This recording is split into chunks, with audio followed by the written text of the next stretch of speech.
دادگاه فدرالی австрия استرداد پناهجوی 29 ساله توجیک حزب‌الله شوالیزاده را از وین به دوشنبه غیرقانونی دانسته به برقرار کردن حق ورود او به این کشور اروپایی حکم برآورده است. حزب‌الله شوالیزاده 4 مارس امسال به تاجیکستان استرداد شد و 12 ایون به 20 سال زندان محکوم گردید. بنابر قرار دادگاه австрия که روز 7 ایول صادر شد، رد گردیدن درخواست پناهندگی و اجازه استرداد شوالیزاده با قانون شکنی و صورت گرفته است.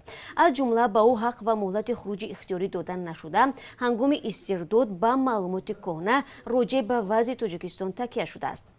دادگاه австрия همچنین به سوء استفاده جانب تاجیکستان هنگام پیگرد حزب‌الله شوالیزاده توسط اینترپل پلیس بین‌المللی اشاره نموده این پیگرد را دارای انگیزه‌های سیاسی دانسته است. شوالیزاده 29 ساله قبلا به مقامات австрия برای گرفتن حق پناهندگی مراجعت کرده بود ولی درخواستش رد شد و پیش از استرداد به تاجیکستان 2 ماه در بازداشتگاه در وینا گذراند.